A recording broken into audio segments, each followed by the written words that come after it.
ಇಲ್ಲಿ ಹೀರೋನು ನಾನೇ, ವಿಲನ್ನು ನಾನೇ. ಬರ್ಲಾ?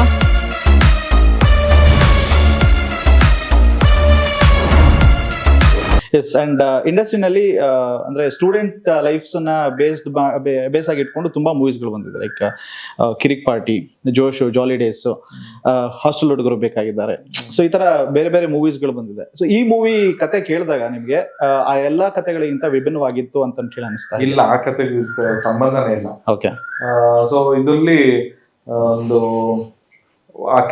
ನಾನ್ ಮಾಡಿರೋ ಕ್ಯಾರೆಕ್ಟರ್ಗೆ ತುಂಬಾ ವ್ಯಾಲ್ಯೂ ಇದೆ ಆಕ್ಚುಲಿ. ಆ ಕ್ಯಾರೆಕ್ಟರ್ ಬರ್ದಿರೋ ಡೈಲಾಗ್ಗಳಾಗಿರ್ಬೋದು, ಆ ಕ್ಯಾರೆಕ್ಟರ್ ಏನ್ ಕನ್ವೆ ಮಾಡುತ್ತಲ್ವಾ, ಅದು ತುಂಬಾ ತುಂಬಾ ಬೇಕಾಗಿರೋದು ಈಗಿರೋ ಒಂದು ಸಮಯಕ್ಕೆ. ಪೇರೆಂಟ್ಸ್ ಗಳಿಗೂ ಅಷ್ಟೇ, ಸ್ಟೂಡೆಂಟ್ಸ್ ಗಳಿಗೂ ಅಷ್ಟೇ. ಓಕೆ. ಸೊ ಎಲ್ಲ ಬಿಸಿ ಆಗ್ಬಿಟ್ಟಿದಾರಲ್ವಾ ಇವಾಗ. ಹೌದು. ಪೇರೆಂಟ್ಸ್ ಇವಾಗ ದುಡ್ಡಿಂದ ಬಿದ್ಬಿಟ್ಟಿದ್ದಾರೆ. ಫಸ್ಟ್ ಆಫ್ ಆಲ್ ಇಡೀ ಜಗತ್ತು ದುಡ್ಡಿಂದ ಬಿದ್ಬಿಟ್ಟಿದೆ. ಎಸ್. ಯಾರು ಜಾಸ್ತಿ ದುಡ್ಡು ಮಾಡ್ತಾರೆ ನೋಡೋಣ ಅನ್ನೋ ತರ ಇರೋದು ಇವಾಗ. ಎಲ್ಲರೂ ಕಾಂಪಿಟೇಷನ್ ಆಗ್ಬಿಟ್ಟಿದೆ ಇವಾಗ. ಹೌದು. ಸೊ ಅದ್ರ ಮಧ್ಯದಲ್ಲಿ ಯಾರು ಏನೇನ್ ಕಳ್ಕೊಳ್ತಾ ಇದಾರೆ ಅನ್ನೋದು ಒಂದು ಹೇಳೋ ಪ್ರಯತ್ನ ಮಾಡಿದ್ದಾರೆ. ಓಕೆ. ಸೊ ಅಂದ್ರೆ it is like independent artist ಗಳು ನಿಮ್ಗೆ ತುಂಬಾ ಜನ ಇಂಟರ್ವ್ಯೂಸ್ ಗಳಲ್ಲಿ ಕುತ್ಕೊಂಡು ಬೇರೆ ಇಂಡೈರೆಕ್ಟ್ ಆಗಿ, ಡೈರೆಕ್ಟ್ ಆಗಿ ತುಂಬಾ ಮಾತಾಡಿದ್ರು. ಚಂದನ್ ಅವ್ರು ಯಾಕೆ ಸೈಲೆಂಟ್ ಆಗಿ ಇರ್ತಾರೆ? ಯಾಕೆ ಎಲ್ಲದಕ್ಕೂ ಆನ್ಸರ್ ಮಾಡೋದಕ್ಕೂ ಎಲ್ಲದಕ್ಕೂ ಬೇಡ, ಅಟ್ಲೀಸ್ಟ್ ಮೈನ್ ಟಾರ್ಗೆಟ್ ಅಂತ ಬಂದಾಗ ಯಾಕೆ ಆನ್ಸರ್ ಮಾಡೋದಿಲ್ಲ? ಏನಕ್ಕೆ ಮಾಡ್ಬೇಕು ಅವಶ್ಯಕತೆ? ನಾನ್ ನಂಬಿರೋದು ಒಂದೇ, ನನ್ ಕೆಲ್ಸ ಮಾತಾಡ್ಬೇಕಷ್ಟೇ. ಓಕೆ.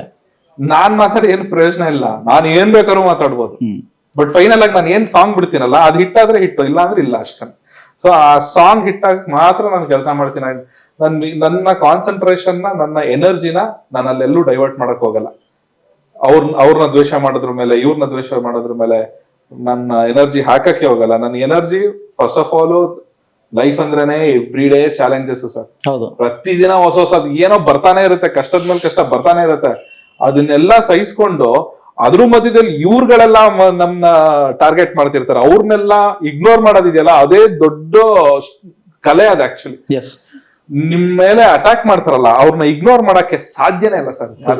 ಹೌದು. ಆ ಇಗ್ನೋರ್ ಮಾಡೋದ್ ಕಲ್ತ್ಬಿಟ್ರೆ ನೀವೆಲ್ಲೋ ರೀಚ್ ಆಗ್ಬಿಡ್ತೀರ. ಸೊ ಆ ಪ್ರೊಸೆಸ್ ಅಲ್ಲೇನೆ ನನ್ನ ಅರ್ಧ ಎನರ್ಜಿನ ಡೈವರ್ಟ್ ಮಾಡ್ಕೊಂಡಿದೆ. ಸೊ ಇವಾಗ ಮತ್ತೆ ಈ ಸಿನಿಮಾ ಮುಖಾಂತರ I am just waiting for my come back.